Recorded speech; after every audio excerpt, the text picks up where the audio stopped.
In the year 1480, Confucian courtiers ransacked the imperial archives. They sought to destroy every trace of one of the Ming dynasty's greatest achievements.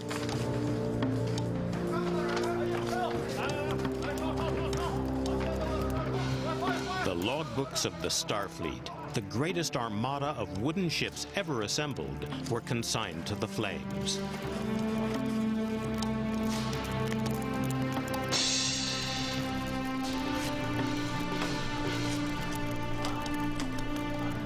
From the smoke and ashes of that fire came a mystery that would tantalize the world. Just how far had China's imperial fleet pushed the boundaries of the known world? Could it have even reached America before Christopher Columbus?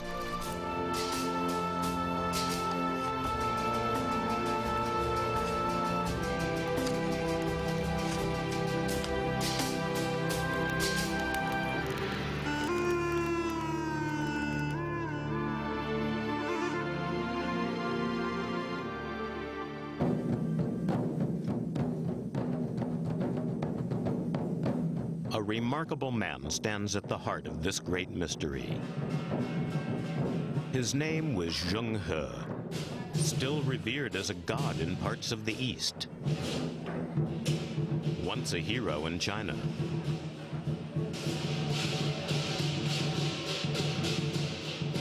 The most powerful of the court eunuchs, his loyalty in battle brought him great rewards.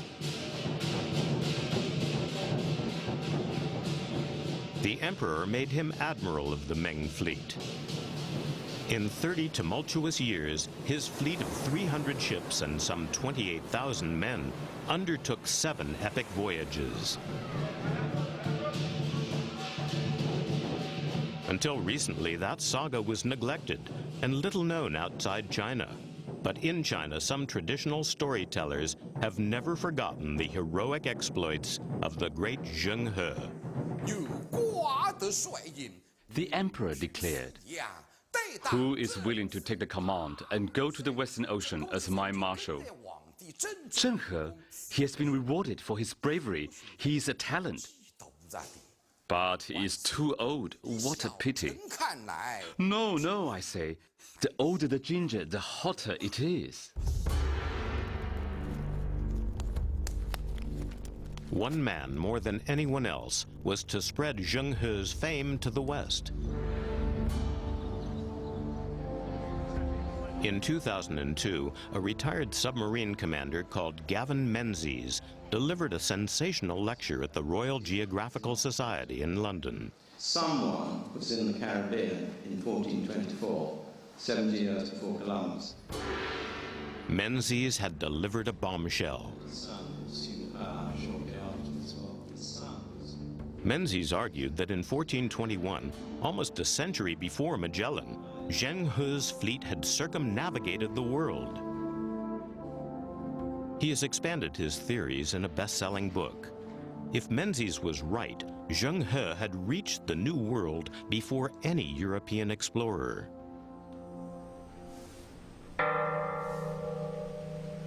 For years, Zheng He's grave lay virtually unnoticed, tended only by his family in Nanking. For almost 600 years, the family came here quietly, with no fuss. Very few people even knew the tomb was here.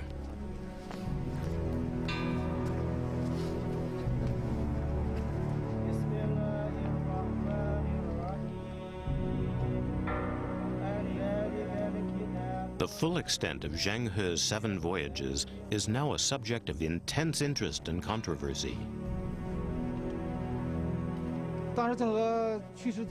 Of course, he was to lose his life on the 7th voyage. His tomb contains nothing but his clothes and shoes. So much has been lost or destroyed, but Zheng He's story can be pieced together from inscriptions on the stone tablets he erected. The emperor sent envoys to foreign lands to tame their barbarian habits to propagate and instill in them our civilization. Other fragments of information survive in provincial archives and imperial decrees, in an official history, a few surviving maps, and the memoirs of a translator who sailed with the fleet. This film will search for the true story of Zheng He's journeys.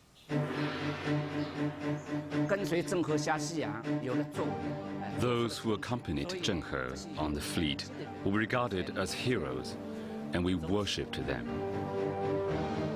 Zheng He sailed when Henry V was King of England, when most people thought the world was flat. We have traversed immense waters, beheld waves like mountains, set eyes on far distant barbarian regions. With clues ancient and modern, these two one-hour programs will follow in the wake of the mighty Starfleet. Our sails unfurled like clouds, continuing their course. The first program will trace the fleet's passage through ancient temples and trade routes to the ports of modern Asia, Arabia, and Africa. The second program will follow Gavin Menzies' theory to see how and if the fleet crossed the Atlantic to America.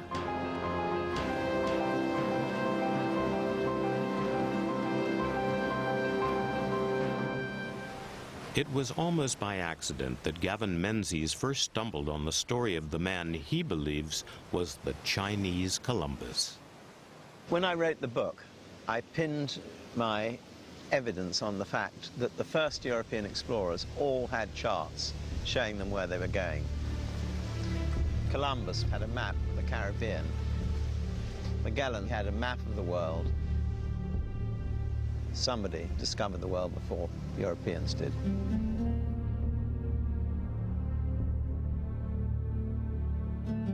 The maps of those early explorers have all disappeared, but maps indicating islands on the far side of the Atlantic have survived, and this convinced Menzies that someone must have mapped parts of the New World long before Columbus. To begin with, he thought it must have been the Portuguese. So I went to the Portuguese ambassador in London, and he said, we'll introduce you to the keeper of the Torre de Tombo in Lisbon. The Torre de Tombo is one of Portugal's great national libraries. So I started going through the records. If Menzies could prove that Portuguese explorers had crossed the Atlantic and mapped parts of the Caribbean before Columbus, it would be, by any standards, a world scoop. But what he found instead was evidence that led him to believe that as early as 1428, there had been a map of the world that predated those early Portuguese voyages of exploration. His source was a Portuguese historian, writing more than 100 years after the event, who claimed this map had indicated both the Cape of Good Hope and the Straits of Magellan. If there ever was such a map, it no longer exists. But Menzies was convinced.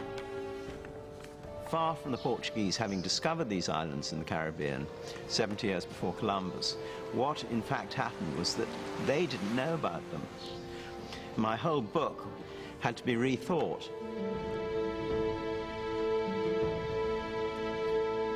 Years of research lay in ruins. Menzies drowned his sorrows in a bar in Lisbon, but a nagging question was left in his mind. If the Portuguese were not the first to map the far side of the Atlantic, who was? England and France were at the end of the 100 Years' War. They were bust. Venice was in political turmoil. They were out of the picture. The Islamic world was again in complete turmoil. It could only be in China. In 1402, China was centuries ahead of the West in learning and technology. This was the era of the Ming Dynasty, one that would last from 1368 to 1644. The third Ming emperor had just usurped the throne and was keen to stamp his authority on the vast country and state bureaucracy he now ruled. This painting shows the prosperity of the Ming capital. Zhu Di saw himself as a great emperor. He wanted to surpass all his ancestors and build the greatest empire.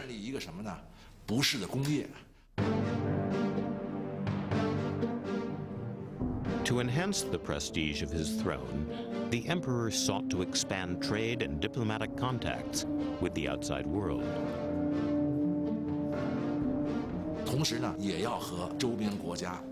He wanted to improve the relations with neighboring countries. So Zheng He's mission was to be political.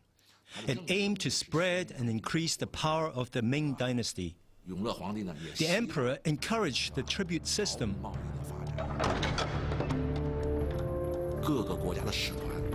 Indeed, ambassadors poured into the Chinese court to pay tributes, demonstrating the pulling power of the Chinese throne. You pay us tributes, and we bestow benefits on you. By giving you back in benefits more than your tributes were worth, we showed we were a more powerful country and maintained moral superiority. Very typical Chinese thinking.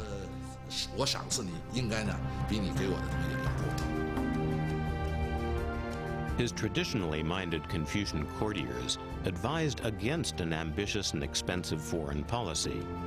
They maintained that China as a land power should be self-sufficient, turning its back on the barbarians beyond the seas.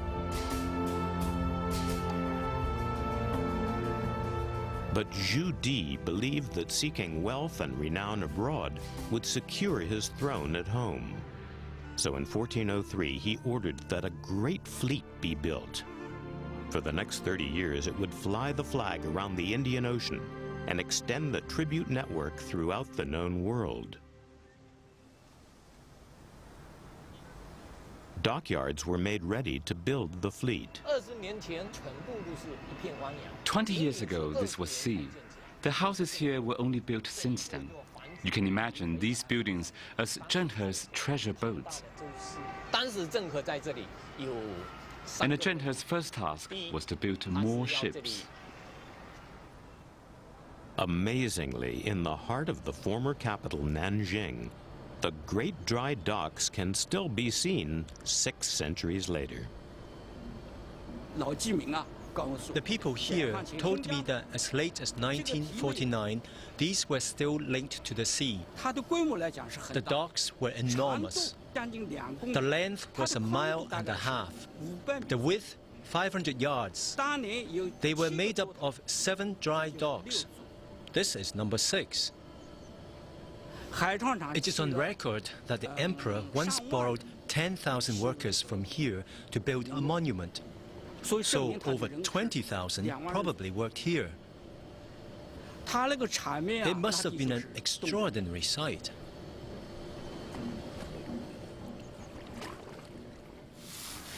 The fleet under construction consisted of several hundred ships, including a handful of giant treasure junks. You see those wooden stakes? They were not to fortify the bank, but to support the boats from beneath so the workers could work on them. Here in 1957, we found a huge rudder, 11 yards long. I saw it myself. Archaeologists concluded the rudder post was 600 years old and 33 feet long, part of an enormous junk.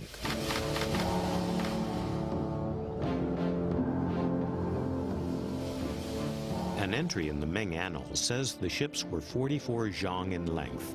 That translates to over 400 feet, 5 times longer than the flagship of Christopher Columbus.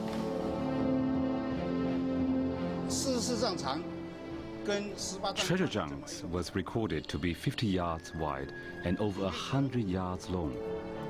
Were there such large ships? I think there were. Fujian has a long history of shipbuilding.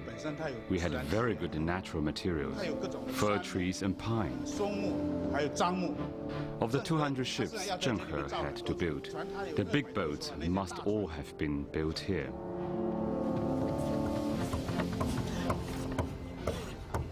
This group of scholars and naval enthusiasts has raised the money to reconstruct a Ming junk, but they're still arguing about what size it should be. The largest treasure boat was no more than 200 feet. Too small, far too small. My sources are accurate. This drawing is from Zheng He's time. No. Experts agree a large boat with 3 layers of planks would be strong enough, and so would the keel. We checked it again and again. With the technology and materials we have today, it's difficult to build such a big boat, but we cannot yet say it's impossible. Many believe that 450-foot ships were feasible because of their multiple bulkheads. Inspired by the way bamboo grows in sections, this Chinese design gave their ships great strength. In 1407, the eunuch Cheng He built huge boats in Changle to sail to the Western Ocean. The Ministry of War wanted Fujian province to build 100 of the fleet's ships. The next year, it ordered another 5 huge ones. With the whole weight of the Ming state behind it, the scale of this enterprise was awesome. Carpenters, sailmakers, and blacksmiths were drafted in from across the country.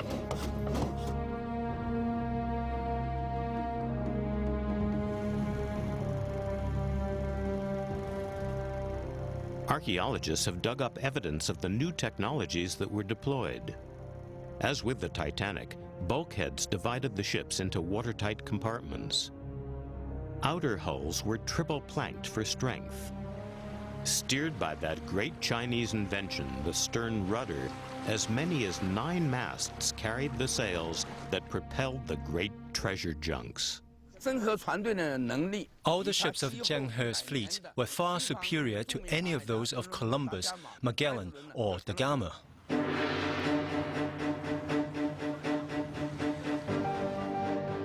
The emperor planned a series of voyages to win tribute and allegiance from the rulers of the Indian Ocean.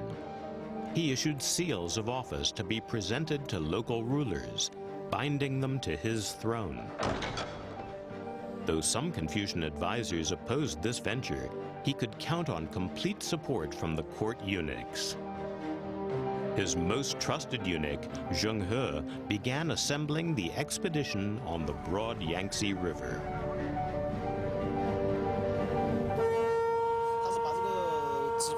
Zheng He arranged his fleet so that the command boats could communicate with the rest of the ships ranged up the Yangtze River. With a skeleton crew, Zheng He sailed downriver to Taikang, a good place to recruit sailors. It's a good harbor. The sailors are experienced. They grew up in this river country. A stele, or inscribed stone tablet, gives the departure dates of the 7 voyages. The stele records destinations as well as dates of arrival and departure. It states clearly that Zheng He was first to embark from the port of Taichung.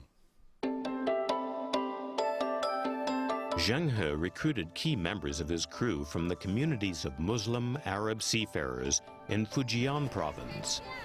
Arabs had been drawn here by trade.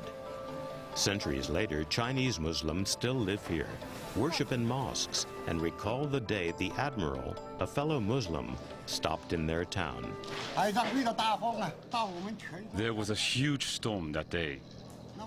When Zheng He came ashore to our town, our ancestors went to meet him at a pavilion on the edge of town. They chatted and played chess, as if they were old friends. He stayed in our village for 2 days. But I don't know the details. No. It was to recruit sailors and specialists for his fleet. The journey sounded too dangerous. But he convinced us over a game of chess.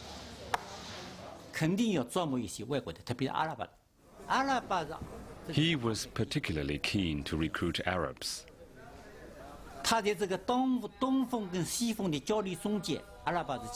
Arabs had a great experience in navigation.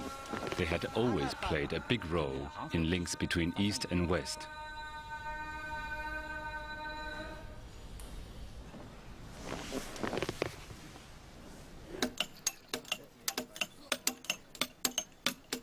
The tomb of one of the men Zheng He played chess with is still here. At the time of his visit, there were reported to be over 10,000 Arabs living and trading in the great ports of southern China. In the fall of 1421, Zheng He was ready to embark on the sixth of his 7 great voyages. All he needed now was a fair wind.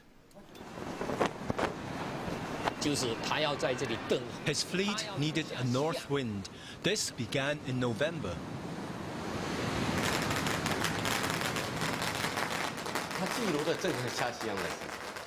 Zheng He still went to the mountain where the fishermen pray for favorable winds.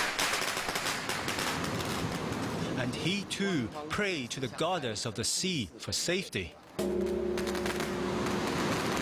His men believed in the goddess, and the ceremony was quite a serious affair.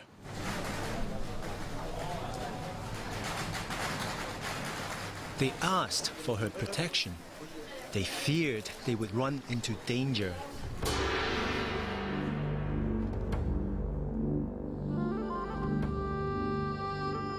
Late November 1421, the winds veered at last, and Admiral Zheng He ordered his great fleet to weigh anchor.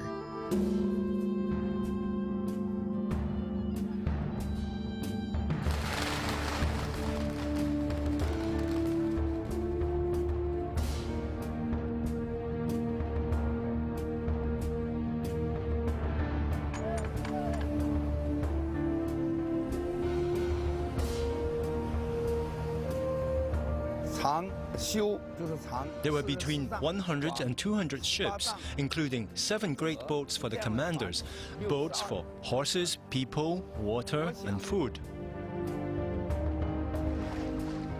Personnel, about 30,000, the majority of which were military people. An eyewitness account said they needed 200 to 300 men just to operate the rudder, sails, and anchors.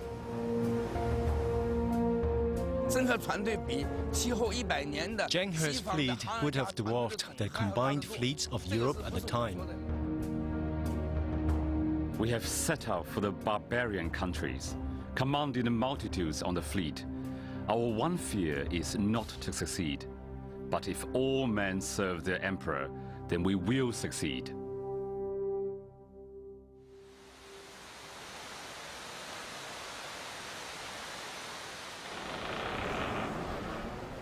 They were a strange mixture of superstition and science, but they used technology that's still in use today, a Chinese invention, the compass. We entreat the patriarchs of the imperially created compass, and those through the ages who have traversed the sea and the great guardian spirits of the 24 directions. We beseech all to protect our ships.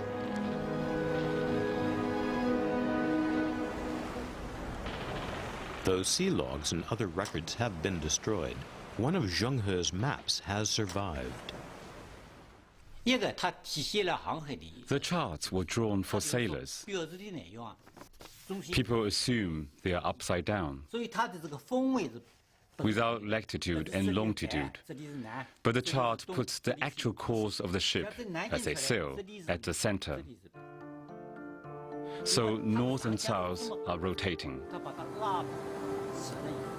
The fleet left Taikan Harbor, following east, southeast, to reach the open sea. Even today, you could use this to sail to India and Africa. Zheng He's surviving map is just one of the clues that make it possible to trace the journey he then took. The journey on the sea was dangerous. At times, mist and cloud came, and you couldn't see nothing. Earth and heaven blended into one vast emptiness.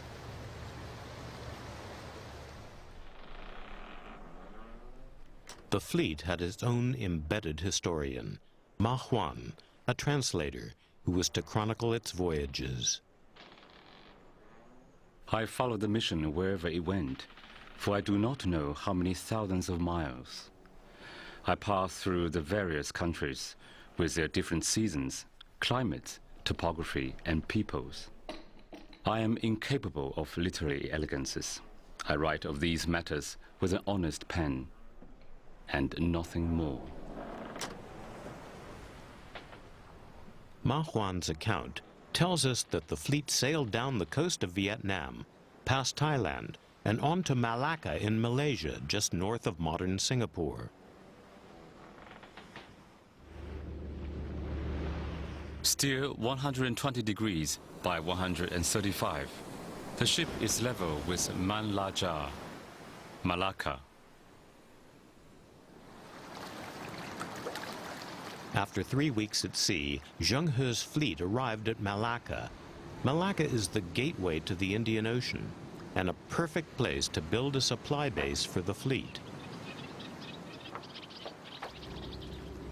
When the treasure ships arrived here, they at once erected a stockade.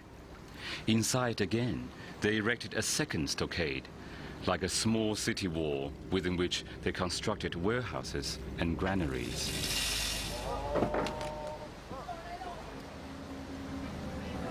The Chinese needed a depot. They're a long way from home. They also wanted to control the Straits of Malacca.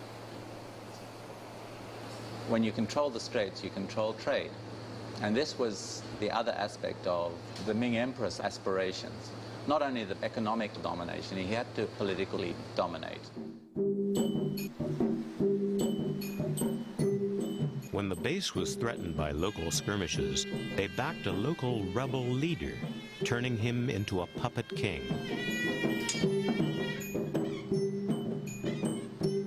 The rise of Malacca is intimately tied to support from the Ming. And it was through that support that Malacca came to be one of the great trade ports of the 15th century.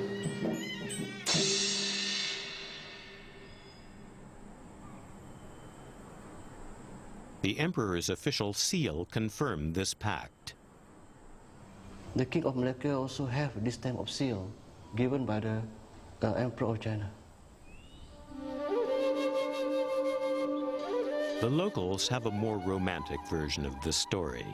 Legend tells of a fairy tale marriage that united the Chinese and Malays in friendship. The Chinese princess and her many handmaidens were brought to our country as a gift to our great king. So pleased was he with her beauty that he gave the great hill of Malacca on which her kinsman might settle.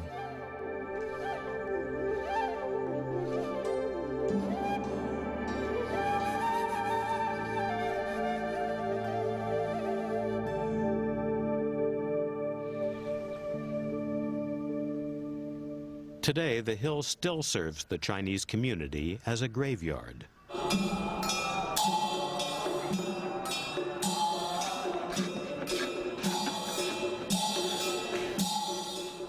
The cantonment, or Chinese enclave, which grew up around the fleet's supply base, is still there.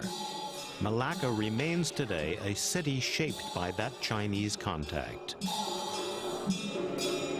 And a new statue of Zheng He waits to look down on the town he helped to found. They marshaled the goods, then they waited till the wind was favorable. In the middle decade of the 5th moon, they put to sea.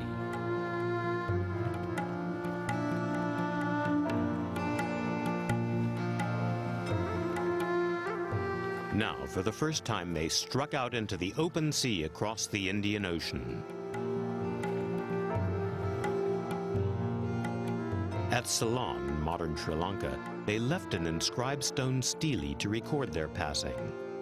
It does not record their first armed confrontation. For though Zheng He's main purpose was peaceful power projection, he was willing to use force where necessary. The fleet was threatened by the king of Ceylon. Zheng He was ready to take the island by force.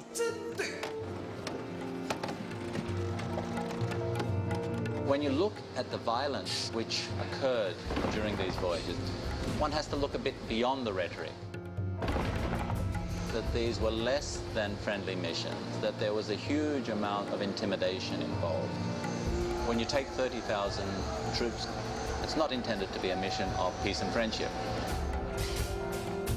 The king was taken like an animal in a cage, shivering, begging for his life. We have a preeminent global power, the Ming in the 15th century. Their missions were both a political and an economic attempt to dominate the known world.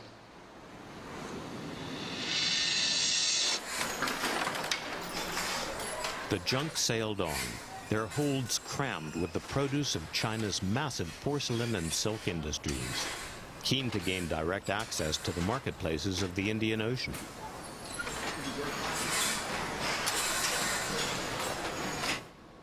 The fleet's own chronicler, Ma Huan, describes how it sailed on to India's Malabar coast and the city of Calicut.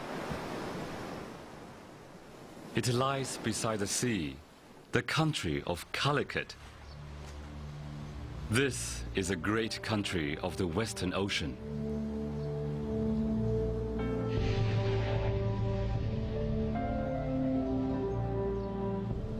The Malabar coast was the fulcrum of the Indian Ocean trade network.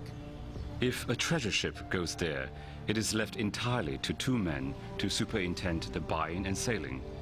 A local broker comes and joins them. When the fleet came, the ship was approached by the local people in small boats. The middlemen, people who were acting as brokers for the collection of goods, and they were translators as well.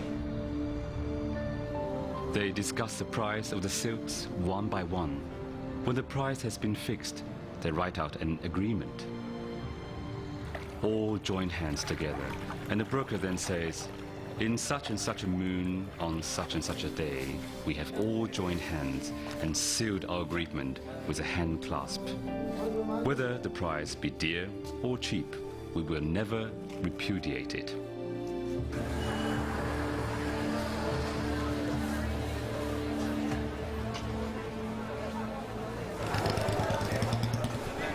Today, little has changed. The Chinese traded their silks and porcelain for spices, which were brought to Cochin and stocked in warehouses.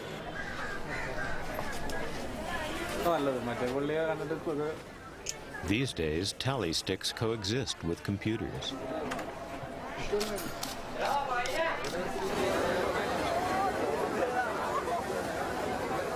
Over the centuries, the spice trade has brought great wealth to Calicut. You can see it to this day in the ornaments that adorn the elephants during temple festivals. Some of that gold may well have come from the ancient trade with China.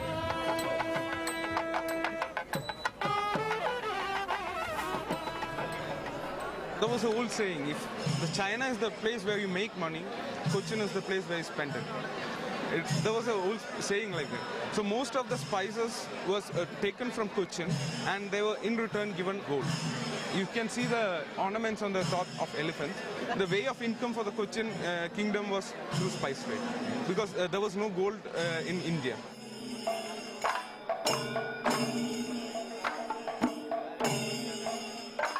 The Chinese chronicler Ma Huan was struck by how much the two great civilizations had in common. Here we have engraved a stone, a perpetual declaration for 10,000 ages. He says that a journey from this country to China is more than 100,000 li, yet the people are very similar, happy and prosperous, and with identical customs.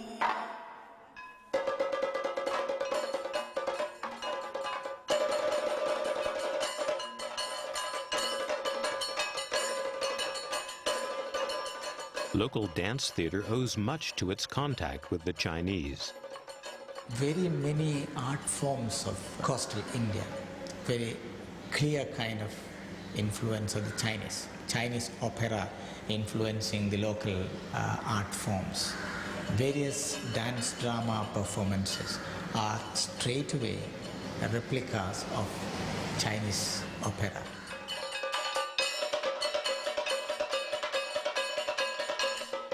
The story of tonight's play is that of the Monkey King, a mythical character who is common to Indians and Chinese.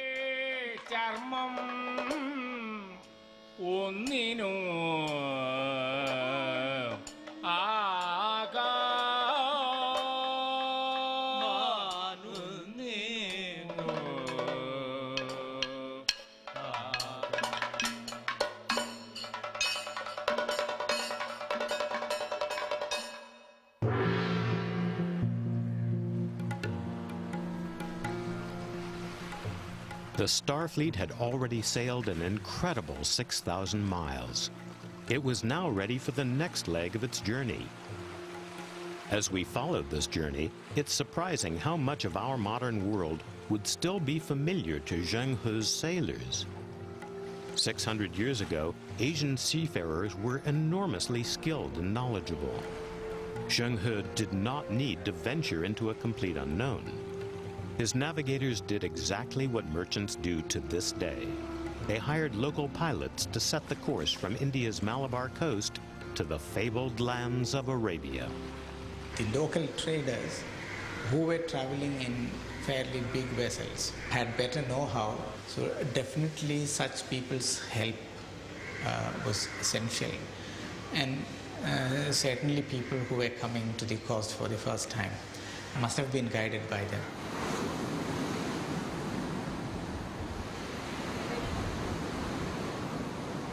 They would have been picking up pilots there, either Arab or Indian pilots, to come across, because there was a lively trade going on. You'd find the info from the local knowledge from the pilots that would be available there, from the captains that had sailed over, perhaps were waiting to come back to Arabia themselves. So you would ask around, you'd get, they know when to leave, they know when they'd be coming here. The knowledge would be freely available. The Ming fleet weighed anchor and sailed away from the coast of India. The Chinese could certainly use some local knowledge.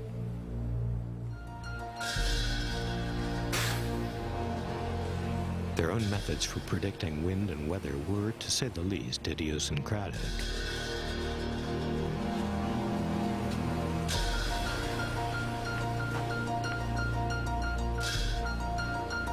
Fortunately for them, help was at hand.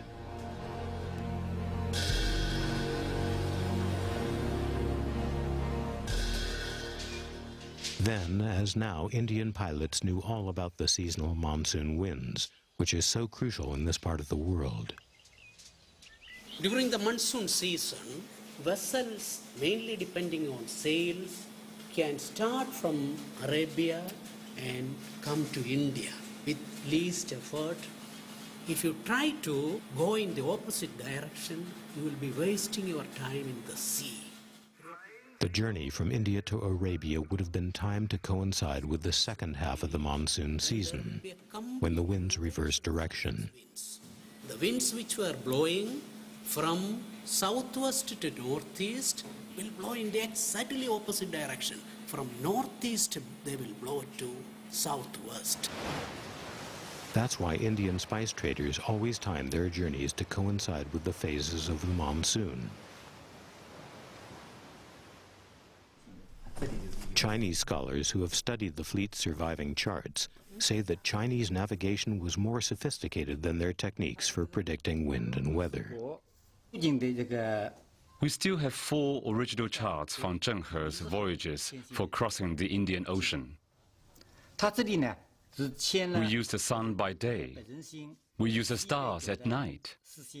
We use the height of the star to determine the position of the ship, its latitude. Going from Calicut to Hormuz in the Persian Gulf, they used many stars, but the main one was the pole star.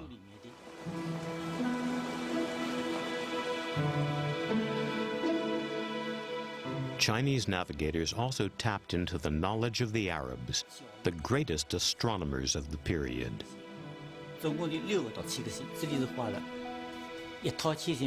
If you look at the stars, we know how they found their positioning in the sea. They used a kamal, a square board, lined up the bottom edge with a horizon and the top edge with a pole star. From that, they could calculate their latitude. The Arabs were the great navigators. They were the prime link throughout the Indian Ocean. Two examples. The compass came from us to them and then to Europe. The kamal is an Arab invention, but we adapted it to suit us. The Chinese and the Arabs both used the same techniques to navigate by the stars. And after 4 centuries of trade between these two great civilizations, it has become difficult to decide who learned what from whom.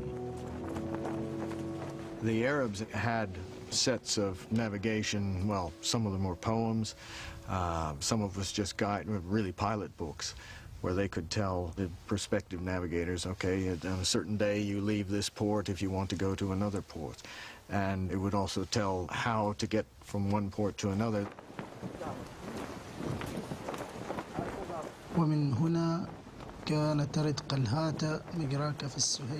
This Arab pilot book was written in rhyme to help sailors remember which stars would guide them to which ports.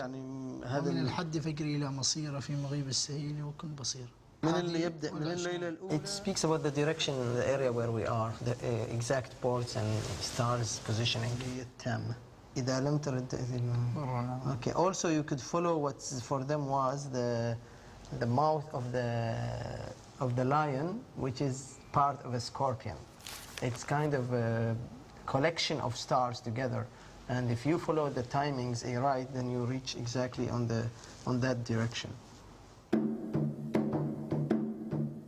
Blown by the northeast monsoon, the Starfleet entered the Straits of Hormuz, the very hub of Arabian trade routes.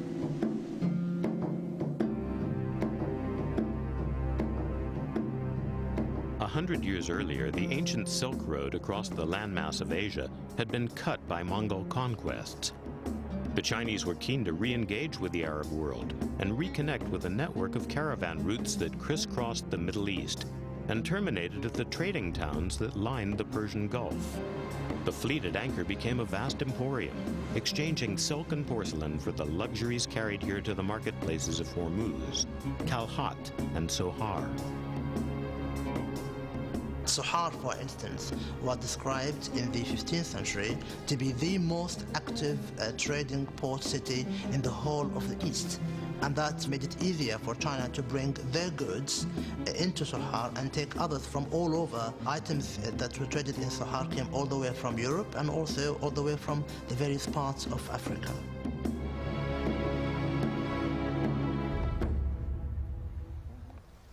Tom Vosmer has been excavating another of these ports, Kalhat in Oman. This being Chinese, probably 15th century. The foreshore is littered with evidence of Chinese visits to the Persian Gulf. 600 years ago, this port would have been swarming with camel caravans and foreign merchants. More Chinese celadon? We'd probably have these coming across from Hormuz because the Chinese were landing a lot of their goods at Hormuz, and we have a real good connection with Hormuz here. They would have anchored down in here. There's a bay there. We found a lot of stone anchors there that date to this same period. So that sort of confirms in our minds that this was the port area.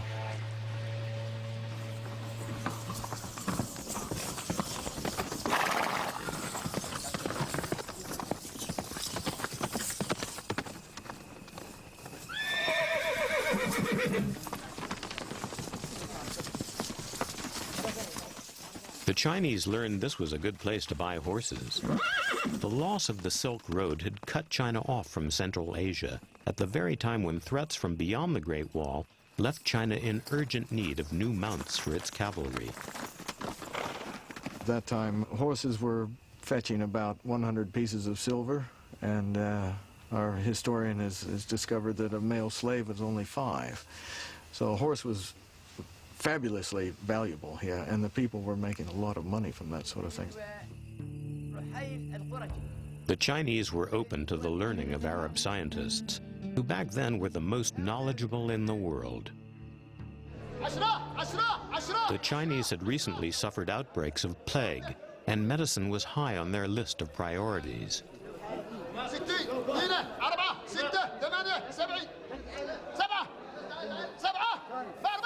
Zheng He had recruited over 100 Chinese doctors and pharmacologists to seek out new medicines. Arabia is still a cornucopia of medicinal herbs and countless other remedies. هذا من جبل الأخضر من وادي مستل. وادي مستل من بلد الطايين. المكان هذا. وهذا يستخدم عن وجع البطن. عن وجع القلب عن وجع كل شيء. كل شيء سوى فيه. This is sa'tar. As he said, it came from Jabal al-Akhdar, and it used for the stomach ache and for the heart, and you can take this with the sugar and mix with the hot water and take it like a tea, and it's good for the stomach. Frankincense, myrrh, cinnabar, and storax were processed, dried, and packed away in jars for their eventual return journey.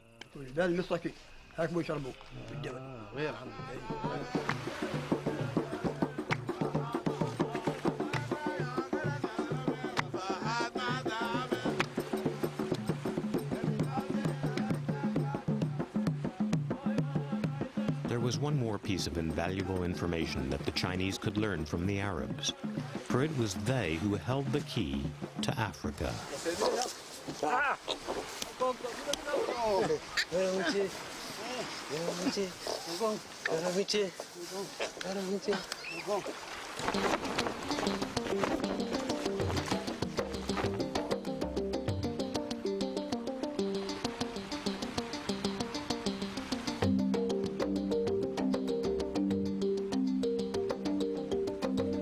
The Chinese had long known of the Dark Continent, and centuries earlier, Chinese goods had reached these shores on Arab sailing boats. The stated aim of this, the 6th voyage, was to return ambassadors from African cities who had previously journeyed to China. But the fascination with Africa ran much deeper. Arab vessels had traded slaves and gold for centuries. But by the time the Ming fleet arrived, the stage was set for a different kind of exchange. Far from being primitive societies, there were African nations that had traded their way to great wealth, and stone-built cities lined the coast.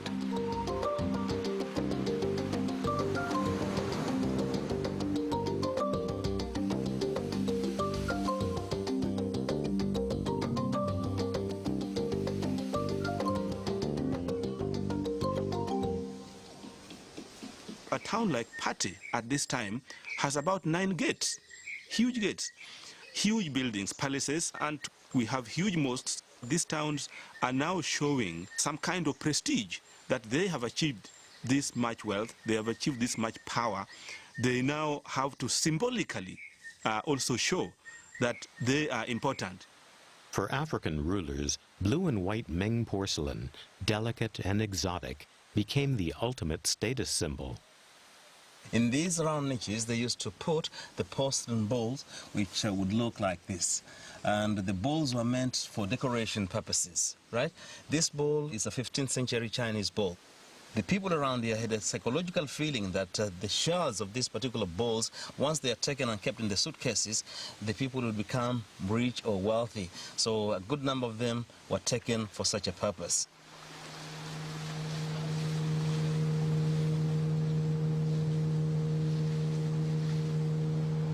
The treacherous shoals on the African coastline took their toll on Chinese trading vessels.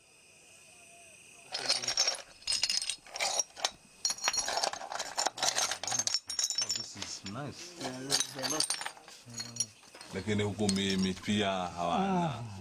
There's even a special word for those who were shipwrecked here. They're known as the Famau. Off the coast of Kenya, there's an island where it is said that descendants of some of these Chinese castaways can still be found. Their stories have been passed down through the village's own keeper of tales. She's one of the Chinese family is nearby, and Mansuri, he can take us there. He knows the family.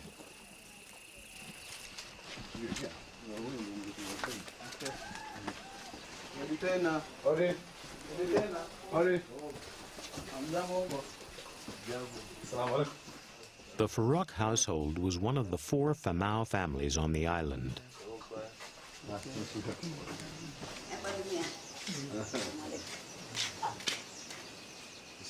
Bibi Farooq believes her shipwrecked ancestor came from China.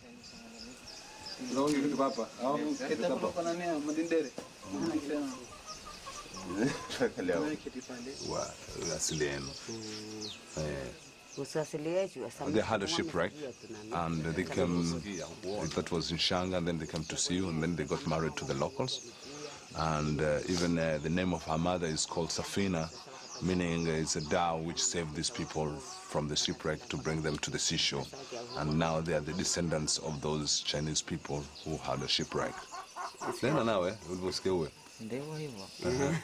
Basi vile mzee kidogo kinaeleza. Basi vile mko huko mvundikiwa wakawani wenye kutembea tu.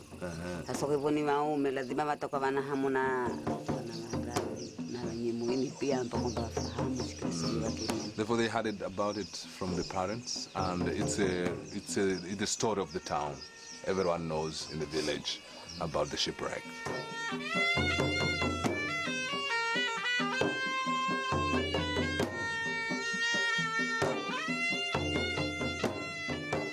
But what incentive led the Ming fleet to brave the risks of a 10,000-mile ocean voyage to Africa?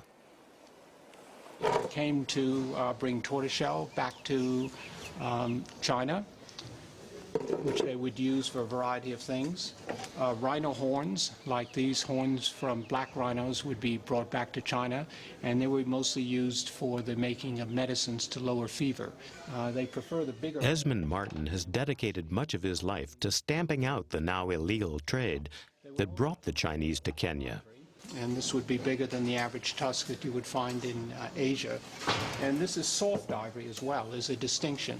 The forest elephants of Asia produce a hard ivory, which is more difficult to carve.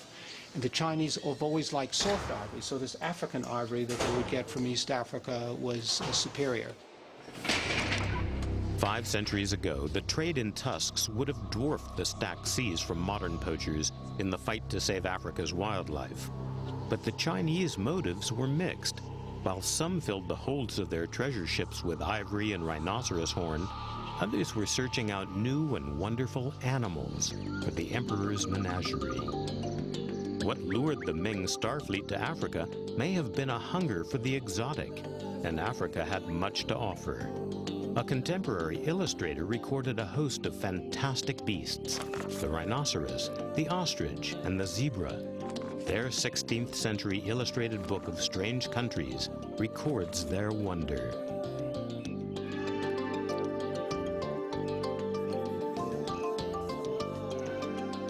And here on the savannas, they came across the greatest prize of all, an animal so strange, so unusual, that it seemed to fit the description of the legendary qilin, the Chinese equivalent of the unicorn. Arrangements were made to bring it back to confer good fortune on the emperor himself. But they actually did it, to me, is mind-boggling. And then getting it onto the boat, have no idea how they did that. Keeping it in a boat for all those months in storms, it must have been a feat.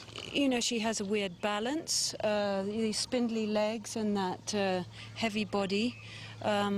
You know, you may have noticed when a giraffe gallops, they kind of pull forwards and they get this rocking motion. If something puts that rocking out, they'll go over head over heels.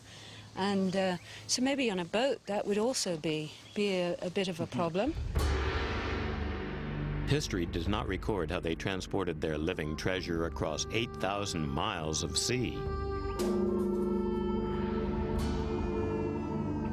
But 3 months later, the imperial palace was mesmerized by the sight of the giraffe.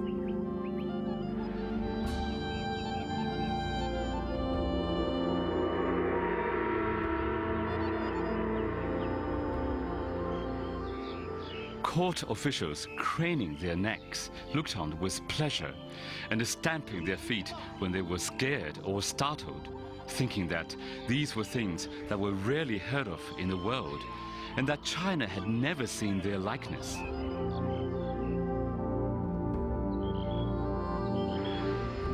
The giraffe had come from the ends of the earth to be recorded in the meticulous records of the Forbidden City. The achievements of Zheng He and the Starfleet rank as some of the greatest in naval history. But for centuries, this story has been largely confined to China, unknown to and unrecognized by the rest of the world.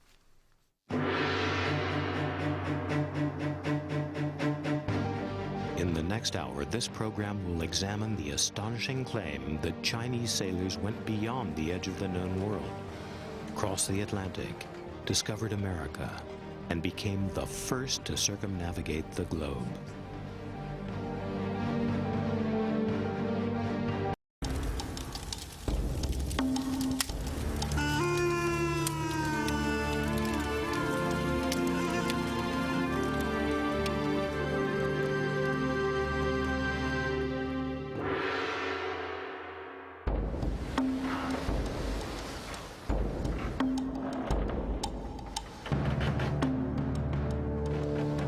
In the year 1405, China's Ming Emperor had assembled the greatest fleet the world had ever seen. With more than 300 junks, some of them the biggest wooden ships ever built, and a combined crew of 28,000, the mighty Starfleet was to embark on 7 epic voyages. The historical record shows that under the supreme command of a Muslim eunuch called Zheng He, the fleet expanded China's known world to Malacca, Sumatra, Java, Sri Lanka, India, Arabia, Africa, perhaps even Australia. But after 30 years of extraordinary achievement, there was a dramatic reversal of policy. Jealous Confucian courtiers forced the empire to abandon its forward naval policy. Zheng He was forgotten, his fleet laid up, and many of his maps, logs, and records destroyed. This historical vacuum has fueled ideas that there might be a missing chapter in the story of the Ming fleet. Gavin Menzies, a former submarine commander of Britain's Royal Navy, has spent 15 years poring over maps and documents of the period. Now, in a theory that defies academic opinion, he claims that on its 6th voyage, Zheng He's fleet sailed beyond its home waters to cross the Atlantic Ocean. If he's correct, the Chinese could have discovered the Americas 70 years before Christopher Columbus. When the first European explorers set forth for the New World, every single one of the great names had a map showing in them the way to go. Not one of the great European explorers discovered anything new. Somebody discovered the world before Europeans did. This program will examine how the Chinese may have crossed the Indian Ocean, rounded the Cape, and sailed on into the South Atlantic. Then, with the input of 220 scholars, including 30 from China, Gavin Menzies' theory that the Chinese discovered America before Columbus will be put to the test.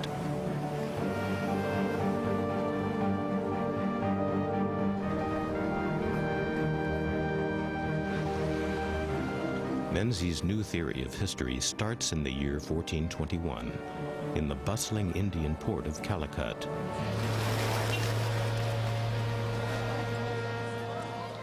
We know that having already sailed some 6,000 miles, the great Chinese fleet was lying at anchor here, because Ma Huan, the expedition's chronicler, has left us detailed descriptions of Calicut's booming spice trade.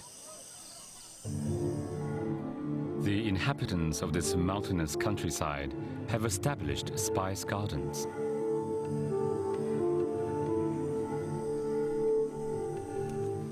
When the period of the 10th moon arrives, the pepper ripens.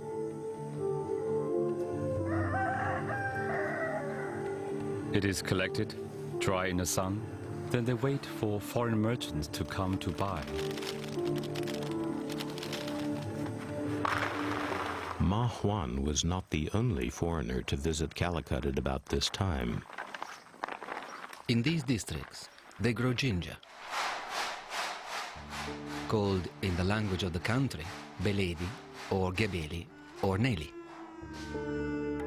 Niccolo de Conti, an Italian merchant adventurer who spent 25 years living and traveling in the East, also describes the bustle of the Calicut spice trade. De Conti's account of how they dried ginger 600 years ago reads as if it was written yesterday. The ginger is obtained from the root of a shrub. They cast ashes upon it and place it in the tropical sun for 3 days, by which time it is dried.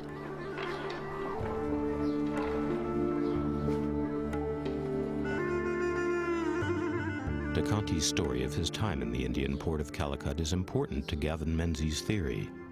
Menzies believes that de Conti not only saw the Ming fleet, but that he met the Chinese admiral.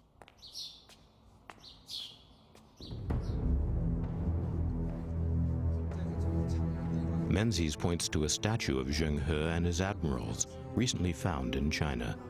It includes the figure of what may be a mysterious foreigner, who Menzies takes to be de Conti. According to Menzies, Niccolo de Conti sailed with the Chinese fleet for 3 years and ultimately returned with it to China. In China, de Conti was able to collect maps of the fleet's epic voyage. Niccolo de Conti boards the Chinese fleet. Now, he then is with the fleet in about the year 1420, which crossed the Indian Ocean non-stop and rounded the Cape of Good Hope.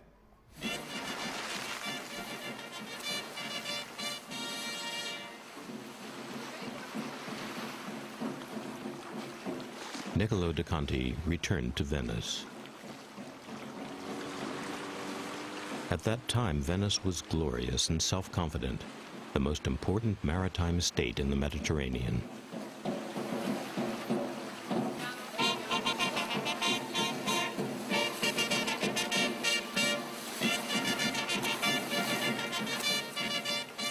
It was also the terminus for the trade routes that led east into the Arab world and beyond. Here, de Conti could well have come into contact with Fra Mauro, a monk skilled in map-making and based in a monastery in the city. Fra Mauro made a point of questioning merchants like de Conti, who passed through the city and provided him with a steady diet of travelers' tales and hard geographical information brought from beyond the margins of the known world.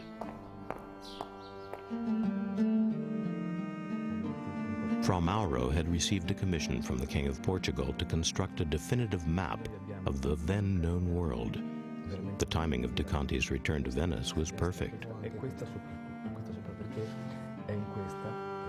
Fra Mauro says he got his information from a merchant of good standing.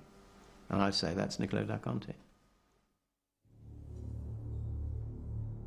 Fra Mauro's map is still in Venice, and for the last 10 years, Professor Piero Falchetta has been its custodian.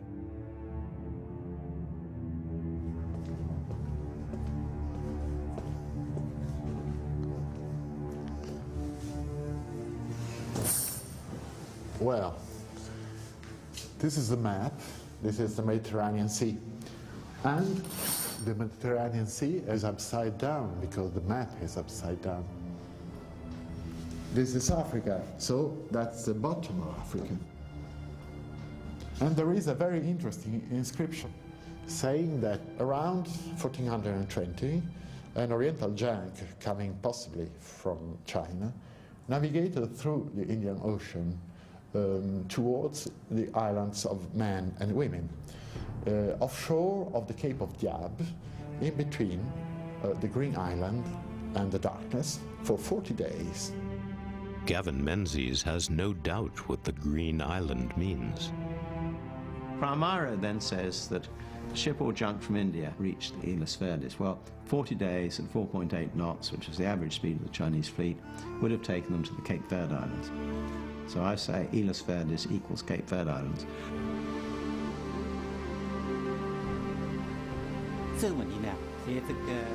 According to Fra Mauro, an Oriental ship sailed off for 40 days and came back.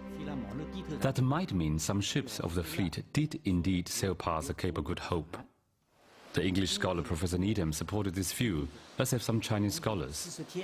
Now, Gavin Menzies have drawn much wider-reaching conclusions.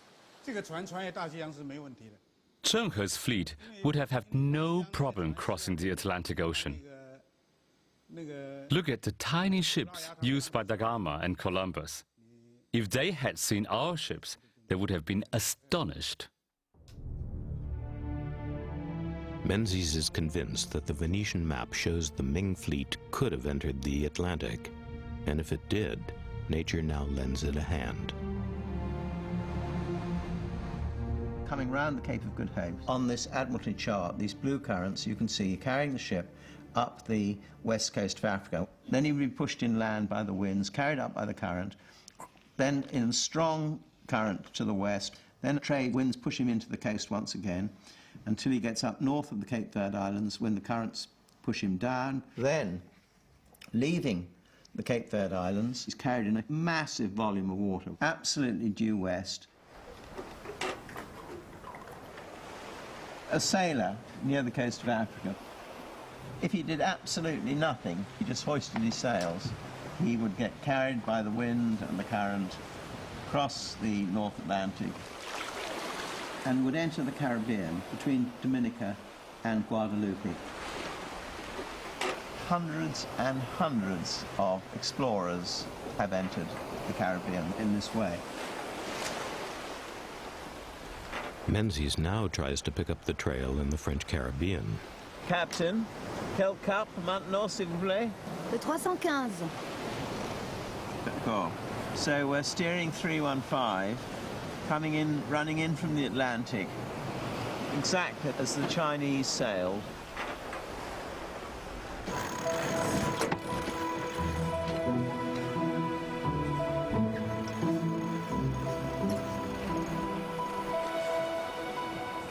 Menzies believes this map, drawn in 1424, is a breakthrough for his theory. Known as the Pizzigano chart, it seems to show islands across the Atlantic 3/4 of a century before Columbus ever sailed there. Menzies believes only the Chinese could have charted the islands, which he believes he can identify. The person who drew the 1424 Pizzigano chart drew Les Saintes exactly as he would have seen them from sea level, more or less this time of the day. On the Pizzigano chart, he's drawn this red island, and he's drawn 3 bays. And that's exactly what you can see. There's the first bay, the second bay with the tall mountain in the back, and there's the third bay there. Couldn't have been drawn better. We're now exactly in the channel opposite the middle of the 3 bays.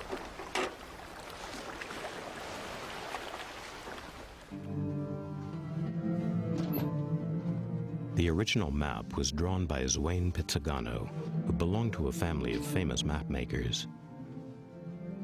Today it's kept in the James Ford Bell Library in Minnesota. Its former curator is Carol Ernest. Of latitude. What we have seen here is a shift to the west It represents a change from the enclosed Mediterranean to this open ocean, like a highway to the west. And we see for the first time the island of Antillia and some of these other islands. This is 1424, a long time ago. Now there are people, for very good reasons, who feel these are legendary islands. However, I believe the islands are real. Now Gavin has come up with, a new theory about this. He was working from the names, he was working from the shape of the island, and I think he's got a very good case. Menzies has studied the words on the old chart. Two of them, Khan and Umana, seem to indicate a volcano and an eruption.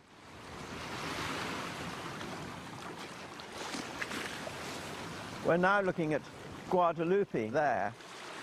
If you compare Pizzigano's chart with what's there today, here in yellow is what was drawn on the 1424 chart, Con Imana, that means volcano erupts there.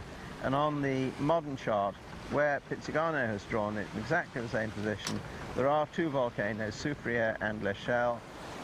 In fact, the Smithsonian have told me that they erupted twice between 1400 and 1440, when Pizzigano said they did. The island shown on the 1424 chart is in fact Guadalupe. The volcanoes, the streams, the bays, ties up absolutely with the 1424 chart. And there it is, all laid out in front of you.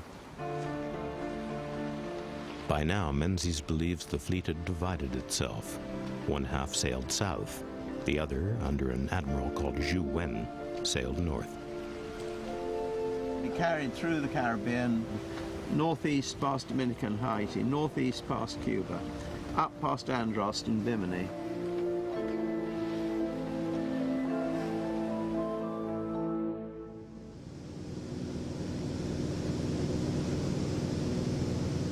Following Admiral Zhu Wen's presumed course, Menzies flies north to the island of Bimini. Coming into land, you can see one of the so-called shark mounds, a strange fish-like feature. Menzies believes these mounds contain the wrecks of Chinese junks, because he's convinced that in Bimini the Ming fleet was struck by a hurricane.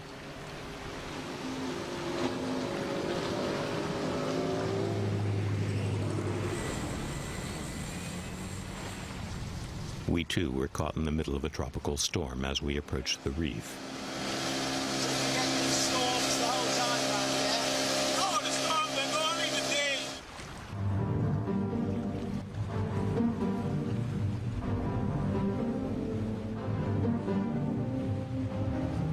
The fleet rounded the top of Bimini, and they're in a terrible bad way. They've had their bottoms ripped out as they crossed the coral reef.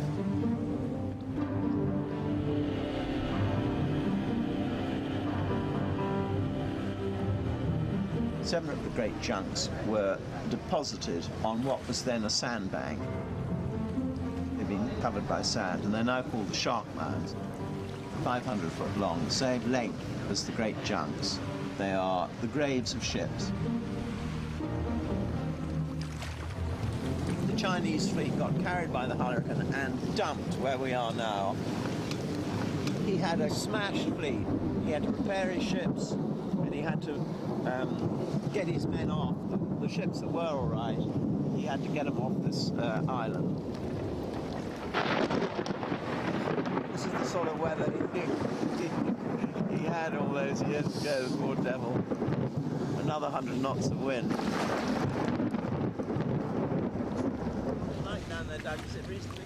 After the eye of the storm had passed, Menzies took us to the curious underwater rock formation known round the world as the Bimini Road.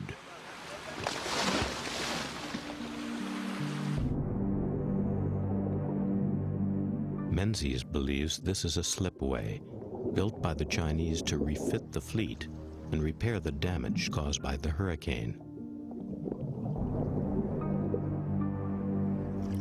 They used the beach rock and the ship's ballast to construct a slipway between here and the shore.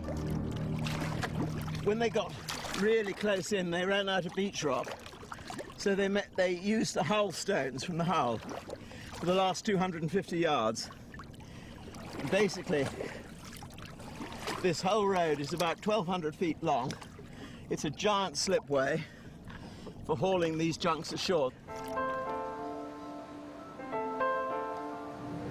We swim down, we can see the stones stretching away to the land, exactly as one would expect a slipway to look.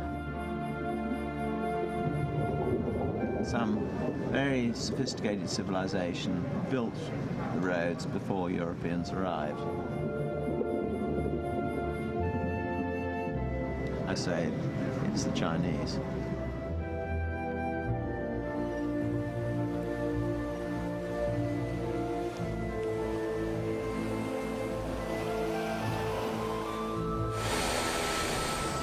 Seaworthy once more, according to Menzies, the fleet was ready to weigh anchor.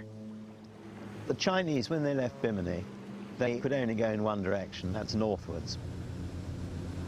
That is the way that the winds and the currents would have carried them to Florida.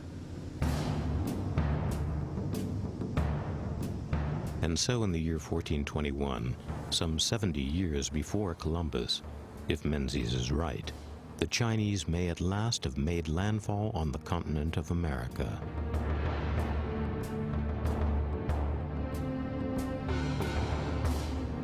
He cites as evidence a research paper co-authored by 11 geneticists, one of whom was Gabriel Novick's. The paper says that Native American DNA is closer to Chinese than European or African DNA, and that this genetic mixing could have happened 10 or 12,000 years ago, when people migrated across the Bering Straits, which is a fairly recent occurrence in DNA terms. Now, this is Professor Novick's research. The close similarity between the Chinese and the Native Americans suggests recent gene flow formation. All of the places where Chinese DNA has been found by Novick, European explorers found Chinese people. Giovanni da Verrazzano, the first European to reach what is now New York, he says he met Chinese people. Simple as that. In some ways, they are alike to the people of the East, and especially to them of the outermost parts of China. Everywhere that Professor Novick says that Indian peoples of the Americas have similar DNA to the Chinese is where I say in my book that the Chinese settled. 100% of the places I say they settled, we've got DNA evidence. Just unnerving. Menzies believes there are other clues that the Chinese reached America. He's convinced they built observatories along the route they sailed. The Chinese had a centuries-long tradition of astronomy and astral navigation. But there was a limit to how much the science of the stars can be studied from a heaving deck at sea, hence the observatories. Menzies has identified a possible 28 around the world. He believes the Newport Tower on Rhode Island is one of them. Can you see through both of the windows? Yeah. You good? Yeah, let me do a shot of it. Can you hold, let me get right up in front of the astrolabe. The exact date and purpose of this tower are disputed. Over the years, it may have served multiple uses. Tower anyway. You want to double check it? Professor Bill Penhallow has spent years studying the tower. He was happy to test Menzies' theory that the tower could have been used to solve the greatest puzzle of medieval astronomers: longitude. So the line at the top is true north and south, and we have our plumb bob down like so, and so those two lines define a local meridian. Menzies argues that if one observer in Beijing and another here at the tower were to record which star was directly overhead at a precise moment, they could work out how far they were from each other and thus calculate longitude.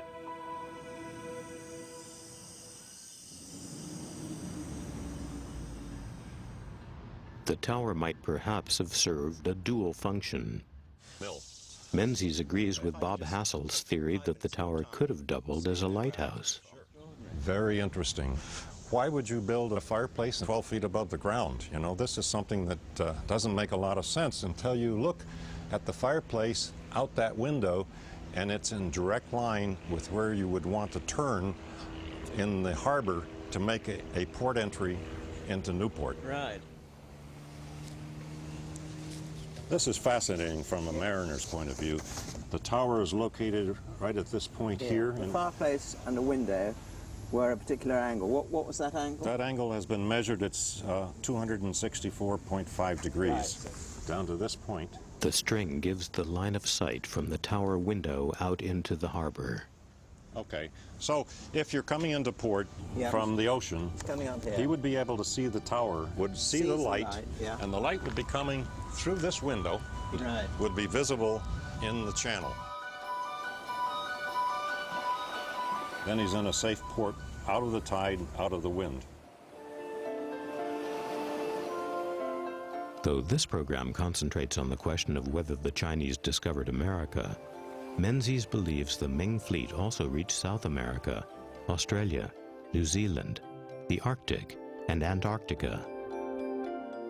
This is why he believes the claim in one document that the fleet visited 3,000 countries is quite literally true. This Ming transcription records an amazing 3,000 countries visited.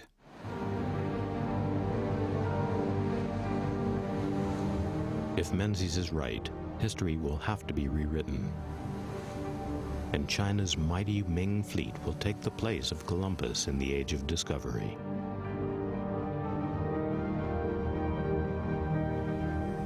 So were the Chinese the first to reach America? Let us return to the Indian port of Calicut and the beginning of Gavin Menzies' revolutionary theory.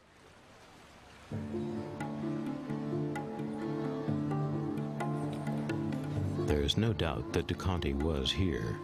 His vivid account of the bustling trading ports of Malabar and the minute detail of the pepper and ginger trade are evidence enough. De Conti also provides a graphic eyewitness description of what may well have been Chinese ships. They built some ships much larger than ours, with 4 sails and as many masts. The lower part is constructed with triple planks to withstand the force of the tempests. Some ships are so built in compartments that should one part be shattered, the other portion may still accomplish the voyage. De Conti's account of his travels are an important feature of Menzies' book. Niccolo da Conti met the Chinese fleet at Calicut on the Malabar coast of India. He traveled with them via Africa to Australia to end up in China. And he brought the information back with him to Venice. So could Niccolo de Conti have been the source of these Chinese secrets? Did he actually meet the fleet? What does Niccolo de Conti's own account say? We have his text, and there is nothing in his text, nothing.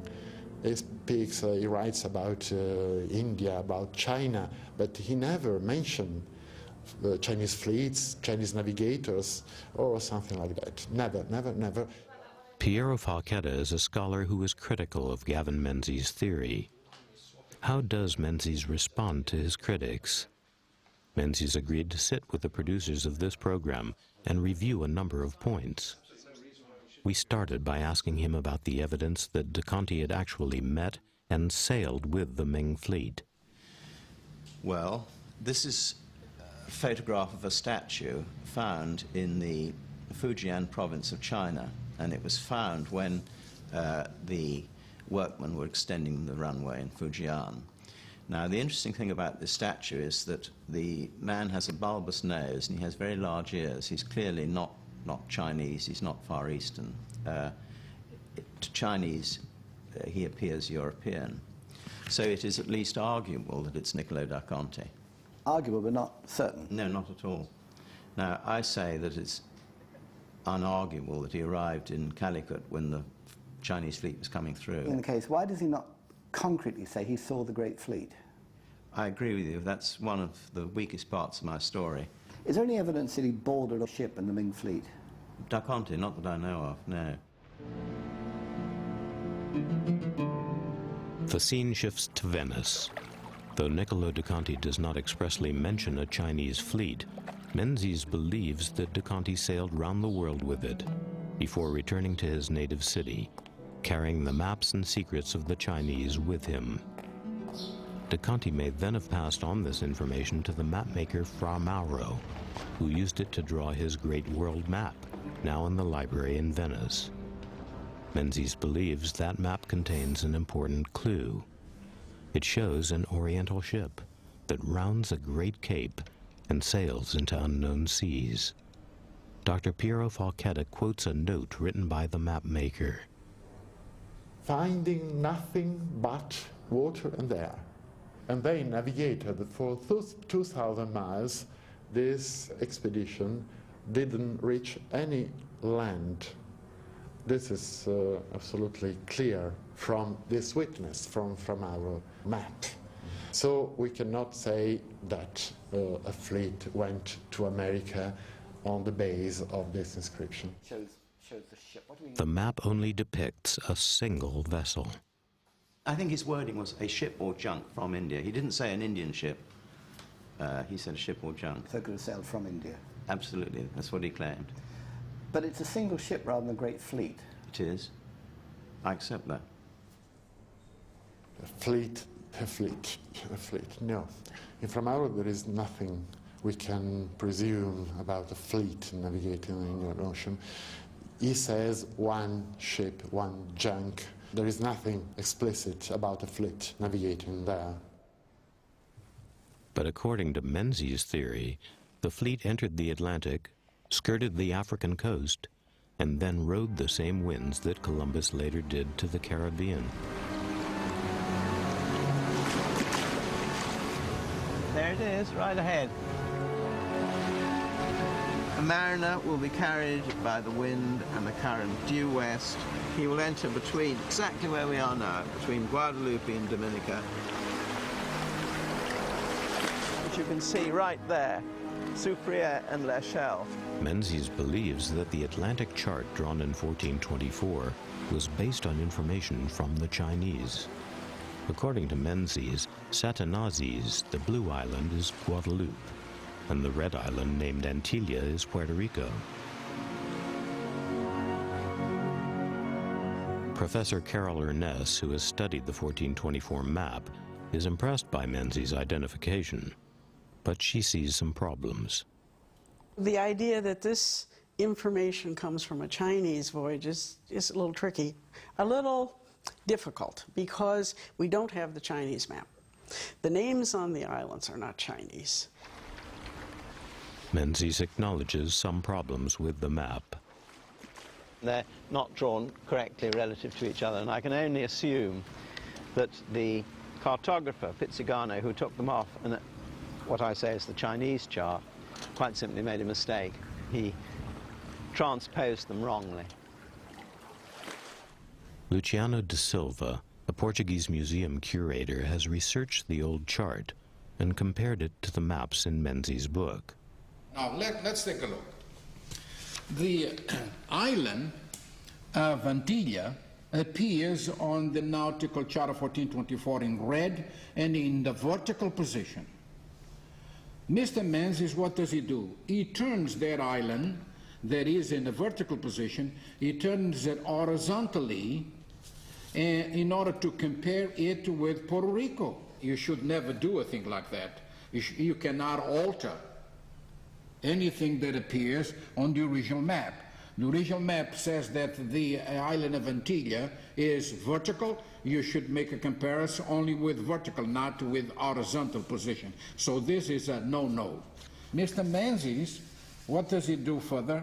The island of Satanazes that appears in blue and with all these deep bays with inclination towards Europe, Mr. Menzies turns the island upside down. This is a modern nautical chart, and it has the features of the nautical chart. And this, in Gavin Menzies' view, is Antigua, Puerto Rico, and this is Santanzas, or Guadalupe, in the modern map. The islands on the old map appeared to have swapped positions. Yeah, there's a flip. I don't want to get into this. There's a flip they're turned to, and I just... Oh, sorry, I see. Sorry, that's a confusion. Yeah, there's some confusion, yeah. Menzies believes there is other compelling evidence that enables him to identify the mysterious island. The words Khan and Umana appear on the map.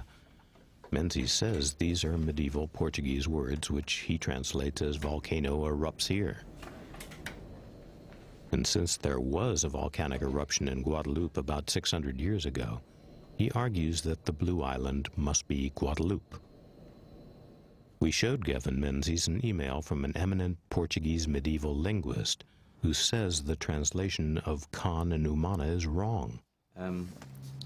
Well, all I can say is that Professor Camilo dos Santos doesn't agree with what's in that email. Professor Camilo dos Santos said that it meant volcano erupts here, question mark. Dos Santos actually said, you know, I'm not an expert in a linguistic expert. I'm a professor of literature and you should check with other people. Well, he's professor of medieval literature. What about the specialists in medieval Portuguese who say it can't mean that? I'm afraid I can't arbitrate. Professor dos Santos says he cannot translate Khan and Umana because he specializes in modern Portuguese literature. He told us to talk instead to Professor da Costa, who is an expert in medieval Portuguese. These two words exist, in fact, in current Portuguese. Cone means cone, so can be the shape of a volcano.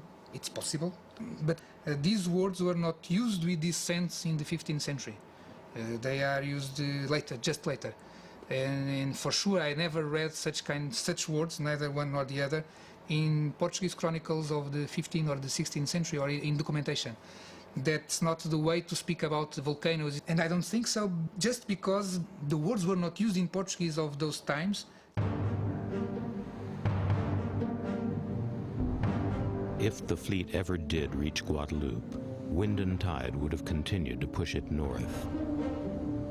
Menzies believes that as the fleet approached Bimini, they encountered a hurricane, and that several junks were wrecked on the island. To repair their ships, says Menzies, the Chinese built a stone slipway, which he identifies as that curious underwater feature known as the Bimini Road.